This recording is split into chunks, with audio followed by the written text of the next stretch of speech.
Kembali lagi dalam Bincang Asik di Galeri Opini Sebastian bersama saya, Mas Yori Antar. Beliau punya pengalaman yang luar biasa dan belakangan ini Mas Yori itu terlibat intensif ya Mas ya untuk menjadi arsitek daerah wisata tadi namanya? KSPN. Kawasan Strategis Pariwisata Nasional. Oh, KSPN, Kawasan Strategis Pariwisata Nasional. Ya. Apa yang Mas Yori lakukan di KSPN itu? Jadi KSPN ini tentunya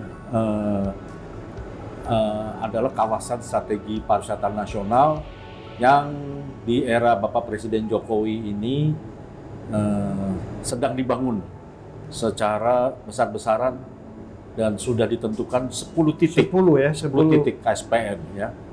Dan Kementerian PUPR sebagai lokomotif utamanya dalam pembangunan infrastruktur berbasis sosial dan budaya.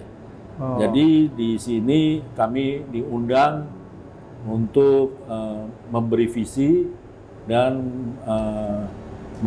menjadi arsitek untuk beberapa titik-titik untuk mempercepat pariwisata.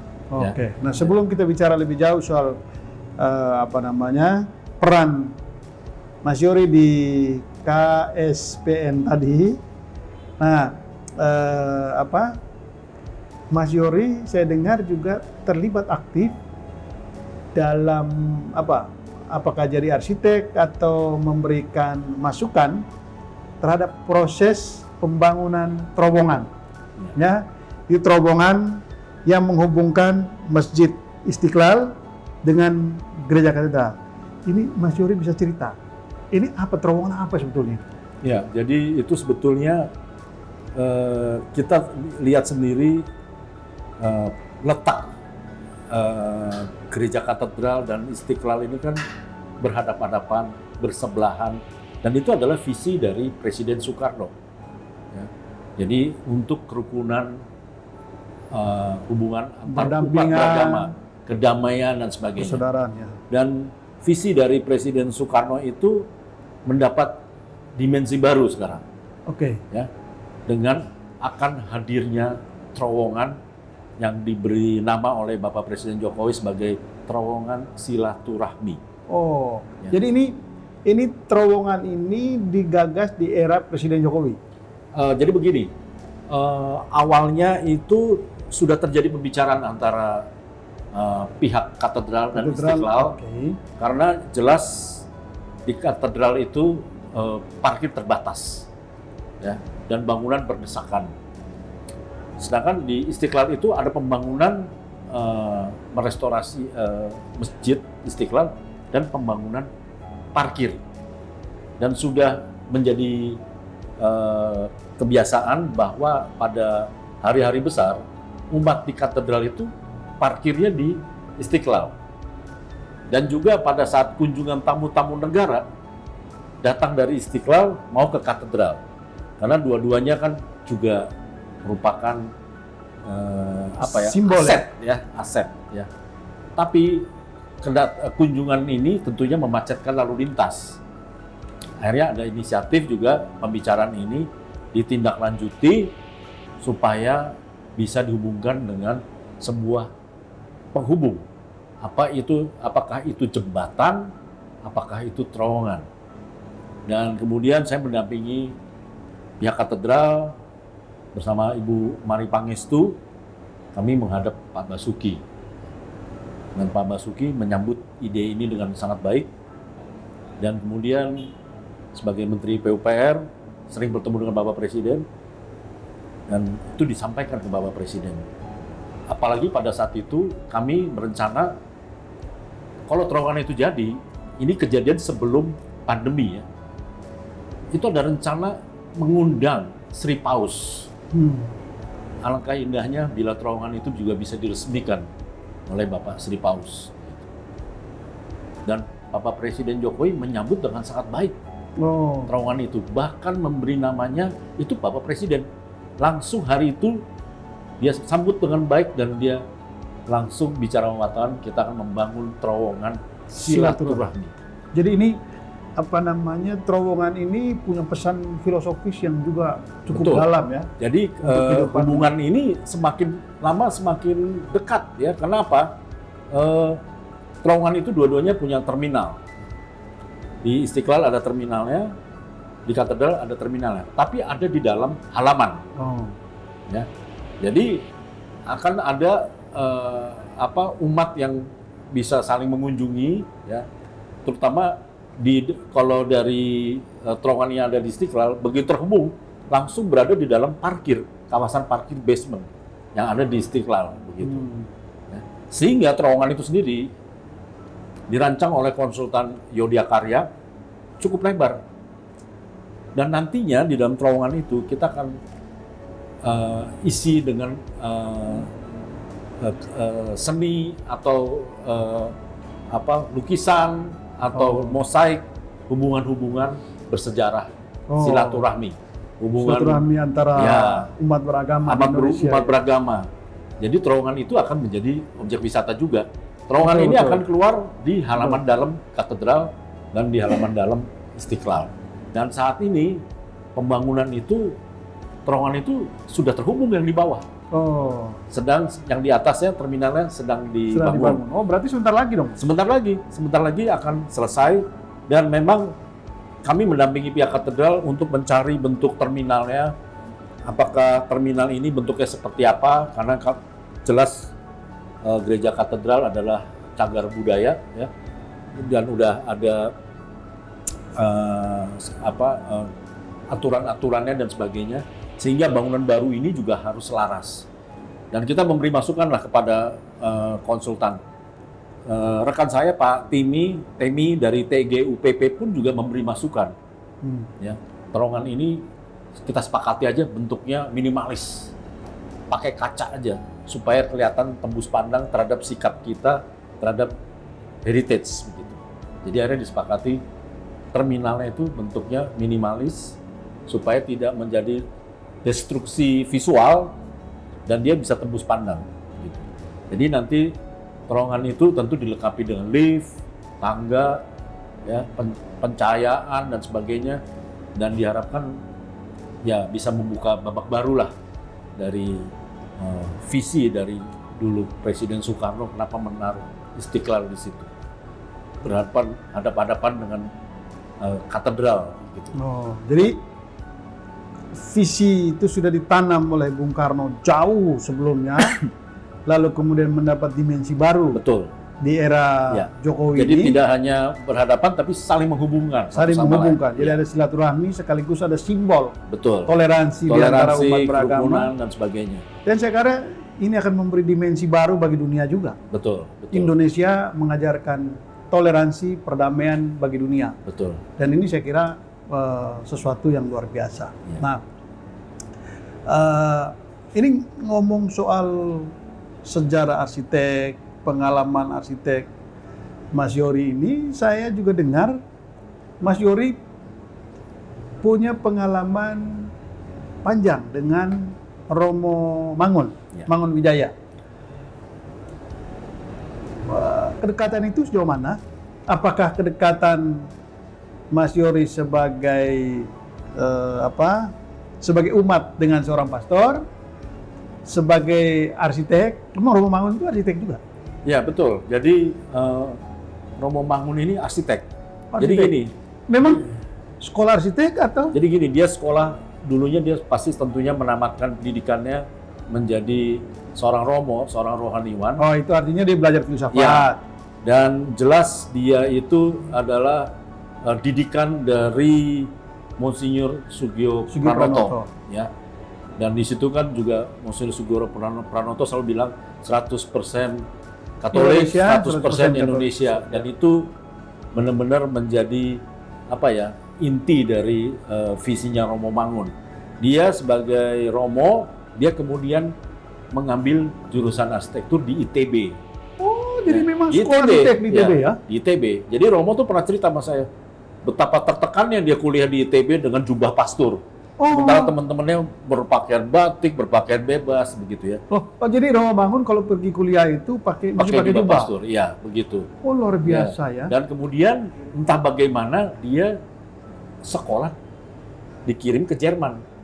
Jadi jelas Romo ini gelarnya Dipling ya, arsitek diploma engineering. Dan Romo ini juga berkenalan dengan ayah saya, almarhum Dipling Han Awal. Jadi Romo dan ayah saya ini adalah sahabat ya, walaupun beda Ketemu usia. di Jerman. Saya kurang tahu ketemunya di mana, apakah di Jakarta, apa di Jerman. Yang jelas Biro Arsitek Han Awal dan Romo Mangun tuh punya kolaborasi proyek membangun gereja Tugu di Jakarta.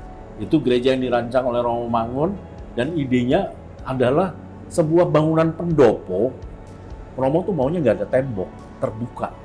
Pendopo yang ditopang oleh soko guru, tapi soko gurunya bukan bangunan model tiang-tiang joglo, tapi soko gurunya tuh dari beton dan konstruksinya luar biasa sekali. Dan itu saya yakin itu ilmu yang Romo Mangun bawa dari Jerman. Tapi penampilan bangunannya sangat deso. Jadi Romo ini punya ilmu pendidikan yang tinggi, tapi kalau berkarya, kita yang sebagai arsitek yang baru lulus, ini si Romo nih primitif bangun banget. apa? Oh gitu ya. Ya, kenapa? Kalau dia berkarya tuh selalu sama kliennya, ya saya pernah dengar curhatan dari Klien. Ibu Lela, istrinya Pak Arif Budiman. Saya nggak tahu, saya dikasih rumah tuh kayak apa. Orang dia gambar pakai tongkat, ya pakai stick dari bambu, terus dia urek-urek aja di tanah. Terus nanti tukang-tukangnya di brief di situ, nggak ada gambar, nggak ada apa. Jadi Romo Mangun ini seorang arsitek yang cara membangunnya kayak seorang apa ya, seorang tukang begitu. Ya, dia tuh bisa bicara dengan tukang-tukangnya. Jadi dia tuh adalah seorang dirigen, dia orkestra dia bikin. Tapi cara-caranya sangat ketukangan, Nah, Mas, sangat memang, lokal. Padahal dia kuliahnya di Jerman. Mas, memang tukang-tukang kita yang orang-orang tua dulu, mereka bangun itu tanpa gambar loh. Nah itu dia. Ini kalau lulusan Jerman pulang-pulang begini. Mana Jermannya? Ya. Terus dia bikin Kali Code kan, sebuah kampung yang sangat lengkap, ada fasilitas ini. Tapi yang membangun apa? Dia membangun bersama masyarakat di sana. Jadi dia bicara sama tukang-tukang, masyarakat dan sebagainya, kemudian membangun. Terus kemudian tempat Sendang Sono juga begitu, dengan penduduk yang jadi tukang. Loh, terus kapan dia jadi arsitek yang pakai yang model nyuruh-nyuruh tender kontraktor? Dan itu arsitek, ya. arsitek. Rupanya dia barat udah, gitu ya. ya. Jadi waktu saya bilang nih ilmunya Romo luar biasa. Memang kenapa dia membawa ketukangan? Dia ingin sekali secara sosial ketukangan ini naik status. Harus bisa dibayar lebih mahal daripada materialnya.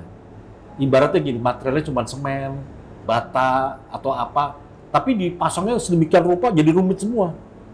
Bayangkan dengan material marmer di era sekarang yang harganya per meter persegi 20 juta, ongkos tukangnya mungkin cuma 150.000 per meter persegi. Dan dia bilang jangan sampai tukang itu kalah mahal dengan material. dengan material, justru tukang itu harus lebih mahal dari material. Itu kan juga sebuah pemikiran yang luar biasa. Itu yang sangat filosofis juga. Sangat filosofis. Dan kalau saya bilang saya suruh duel sama Romo Mangun pasti kalah saya. Nggak ada kontraktor yang mau bangun kalau arsiteknya begitu. Betul. Ya, saya ilmunya cuma arsitek. Romo Mangun udah arsitek, sastrawan, Filosof. budayawan, rohaniwan, ya senjatanya 4. Saya cuma belajar arsitek. Oh. Mau duel pakai segala macam cara pasti kalah. Jadi saya belajar dari situ. Oh, Romo Mangun nih ilmunya luar biasa. Nah, terus yang Mas Yori dapat dari Romo Mangun filosofi kehidupan dan Romo Mangun sebagai arsitektur itu apa? Jadi bagi saya Yori yang temukan. kekuatan dari Romo Mangun itu adalah komunikasi. Komunikasi. Bagaimana dia berbicara sama tukang tanpa gambar. Ya. Oke. Rumah Arif Budiman itu dibangun dengan coret-coretan di tanah dan sebagainya. Kliennya sendiri bingung, kenapa kok dinding rumahnya dipakai dinding gedek. Itu kan kalau di Jakarta cuma jadi jamban. Ya. Tapi di rumah itu jadinya luar biasa. rumah itu seperti sebuah perkampungan mini, 3 bangunan dijadikan satu. Dan yang lucu, Ibu Lela itu waktu cerita sama saya tuh sampai rumah itu jadi nggak tahu bagusnya di mana. Tapi begitu teman-teman suaminya datang, waktu bangun. waktu bangun apa jadi dia belum tahu. Belum ngeh gitu. Belum apa ngeh. gitu indahnya. Tapi tamu-tamu suaminya, Ari Budiman tuh ada dari Australia, dari apa. Begitu lihat rumahnya, saya mau nginep di sini aja. Oh, Ini rumahnya terkagum-kagum. unik. Betul. Jadi memang dia bilang, wah saya orang awam, saya butuh proses itu. Ya. Oh, Nah, memang artinya kita sebagai orang awam untuk memahami level dan gaya arsiteknya Romangun itu, sekenal saya dengan beliau, dia arsitek yang egonya tinggi, tanpa kompromi. Ya. Jadi pilihannya bangunan itu jadi dengan tanda tangannya Romangun, atau bangunan itu jadi dia tidak mau mengakui lagi. Oke. Itu Romangun, gitu. Oh, itu maksudnya kalau sebagian konsepnya tidak dijalankan gitu. Ya, jadi Romangun itu pernah kalau lihat bangunannya dirubah, ya, dia misalnya dia mau bikin frateran atau apapun gitu, dia maunya cuma lantainya di semen atau apa, terus tiba-tiba lantai pakai keramik, dia pasti kecewa. Ya. Salah satunya adalah Biara Trapis Kedono. Itu bagi saya udah bagus banget itu. Ya. Bagaimana dia membangun tidak hanya bersama tukang, bersama biarawati juga. Jendela kamu terserah dah, jendelanya kamu mau taruh di mana, mau pilih yang mana, kita bikin jendela besar kecil. Nanti biarawati itu langsung ya udah saya pilih jendela di sini, taruh sini, nanti taruhnya di sana, taruhnya di bawah, terserah. Jadi ada partisipasi. Tapi begitu bangunan rumah ibadahnya dibangun oleh arsitek yang bukan Romangun, dan itu dianggap membuat sebuah kefatalan, Romangun tidak mau lagi ke sana. Karena saya tanya, apa sih kenapa gerejanya juga dari batu, sama kok jendelanya juga sama. Ternyata tata ruang di dalamnya itu, ya cara duduknya para biarawati di situ seperti di gedung parlemen Inggris. Kalau Romo ini kan seorang anti kolonial, dia maunya suster-suster ini jangan duduk kayak di parlemen Inggris ada depan begini. Suster-suster ini lesehan gitu loh. Oh, berarti Romangun itu mengkritik dong banyak gereja-gereja Indonesia yang dia seorang visioner. Kalau bikin gereja jelas dia mana mau dia bikin gereja bergaya kolonial. Iya. Dia kalau bisa gereja gaya pendopo, gaya apa, bahkan dia memperjuangkan baju rohani itu pakai batik loh. Sampai begitu. Pakai batik dong dia bilang begitu. Jadi Romo ini emang nasionalis banget gitu loh. Nah, ini kita dari Romangun, kita kembali lagi tadi. Mas Yory ini sebagai salah satu boleh dibilang arsitek, orang yang memberi banyak masukan untuk membangun kawasan tadi KSPN itu. Ya. Nah, apa yang Mas Yory usulkan atau sampaikan konsep pembangunan di daerah-daerah kawasan? Karena begini Mas, kadang-kadang daerah-daerah wisata kita ini sudah hilang unsur keasliannya. Ya. Unsur lokalnya, unsur budayanya itu hilang. Jadi masuk itu bangunan-bangunan modern semua. Jadi gimana? Ya, jadi saya bersama Kementerian PUPR ini melihatnya sebuah peluang yang luar biasa. Kita sama-sama memasuki pekerjaan yang baru. Bagaimana sebuah daerah bisa didorong untuk pariwisata. Artinya, kenapa semua proyek itu semua ada yang di-delete, dianggarkan yang dikurangi, dipotong habis-habisan, tapi KSPN ini jalan terus di era pandemi. Kenapa? Karena pada saat Indonesia kembali pulih, pariwisata diharapkan dia mendorong menjadi gerbong kembalinya ekonomi. Ya. Artinya kita berharap pandemi ini segera berakhir. Kalau pandemi ini segera berakhir, orang Indonesia akan liburan di Indonesia. Kenapa? 10 titik pariwisata sudah disiapkan, berbagai fasilitas infrastruktur ya sudah disiapkan, dan sekarang kayak KSPN Bajo itu investor udah pada datang bikin hotel dan sebagainya. Tapi yang dibangun oleh Kementerian PUPR bukan hotel, bukan area komersial, bukan. Yang dibangun adalah infrastruktur berupa ruang-ruang terbuka, ruang-ruang publik ya. Jadi saya berkolaborasi juga dengan Kementerian PUPR bagaimana kita menghasilkan ruang-ruang publik rasa Indonesia. Jadi kelokalan ini menjadi ujung tombak. Apalagi kemudian Kementerian PUPR juga mengeluarkan peraturan semua material harus material lokal. Udah keluarin. Jadi kita mau minta, oh ini granit dari Cina, udah pasti dicoret. Saya pilih andesit. Oh andesitnya dari mana? Dari Jogja. Coret. Ini di Flores. Kalau ada batu dari Flores, kita pilih dari Flores. Oh. Jadi membangun ekonomi setempat. Jadi di proyek PU ini kita membangun infrastruktur ruang terbuka publik. Kenapa? Masyarakat Indonesia adalah masyarakat outdoor, manusia dua musim. Masyarakat outdoor akan menghasilkan manusia sosial. Manusia sosial akan menghasilkan manusia gotong royong. Kan aneh kalau kota kita dibangun dengan konsep Eropa yang dua musim, semuanya ada di mall, semuanya di dalam, semuanya harus ada di AC. Jadi kita harus merayakan outdoor. Nah, jadi kita melihat pemandangan dan sebagainya. Dan nanti kesenian, ya, seni tari, seni musik itu akan menjadi panggungnya ruang-ruang seperti ini. Supaya tidak hanya diisi beton bangunan fisik, tapi bangunan itu untuk berbagai atraksi seni dan budaya, ya, seni musik, terus seni tari, olahraga, bahkan bermain itu juga bagian dari pembelajaran. Orang kalau bilang, oh bermain itu bukan budaya Indonesia, kalau Indonesia itu budaya main. Karena di dalam permainan itu ada pembelajaran. Begitu loh. Ya, jadi saya melihat ini akan mengembalikan kita menjadi manusia outdoor. Jadi ruang-ruang itu adalah ruang-ruang publik. Begitu. Ya.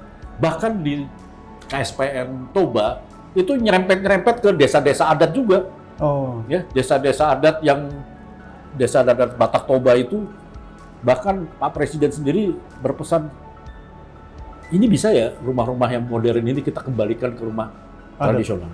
Dan mereka mau. Oh, okay. Jadi sekarang ini visi arsitektur Nusantara itu tidak hanya ada di level arsitek, tapi Presiden pun menanyakan di mana keindonesiaan di dalam arsitektur kita. Okay. Kita tuh punya Presiden yang senang bangun dan senang arsitektur.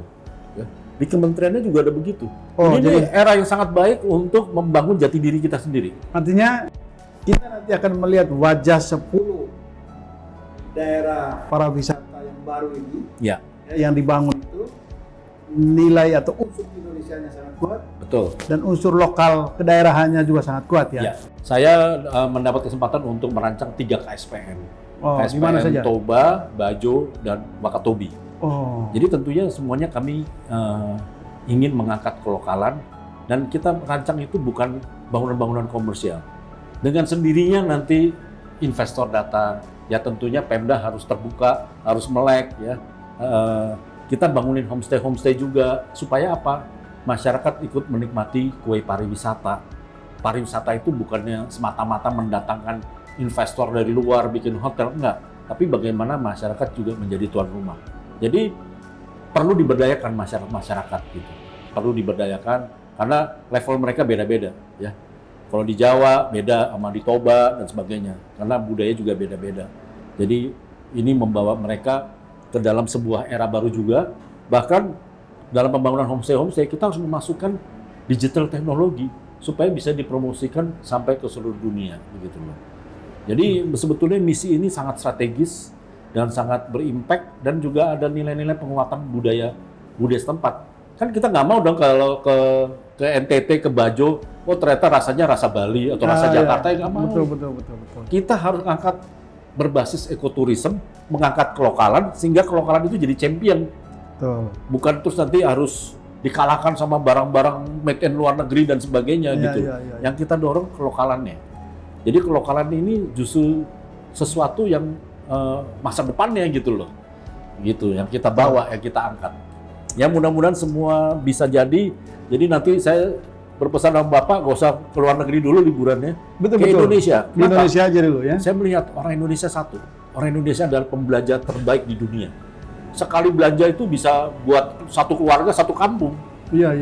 Dan dia bisa menghabiskan uang, ngapain mesti menghabiskan uang di Singapura, gitu, ya. Di Malaysia, di Prancis. Habisin uang aja di Indonesia. Kenapa? Kalau ngabisin uang di Indonesia, nggak ada orang Indonesia miskin. Iya. Ya kan, perekonomian ada di situ. Jadi kalau di luar itu, wisatawan dari Indonesia itu sangat disukai. Oh sangat. Kenapa? Karena mereka royal katanya. Oh royal, belanjanya wah sabrek-abrek. Nah, tapi kita jangan mengharapkan wisatawan luar akan royal belanja ke Indonesia. Enggak. wisatawan luar bisa pelit. Pelit. Tapi fasilitasnya mereka harus bayar. Bayar. Tiket masuk, bayar penginapan, bayar Betul. makanan. Tapi kalau mengharap membelanja, ya berharap pada bangsa sendiri. Betul. Gitu. Oke, Mas Yory, terima kasih banyak. Kita sudah ngobrol panjang lebar. Terima kasih Mas Yory sudah berbagi pengalaman, berbagi cerita, dan mudah-mudahan semua cerita ini menjadi inspirasi bagi kita semua. Dan apa yang kita diskusikan semuanya untuk membawa Indonesia masa depan yang lebih baik. Oke, terima kasih. Terima kasih. Mas Yory. Terima kasih. Ya, luar biasa. Kopi dulu. Ngopi dulu kita.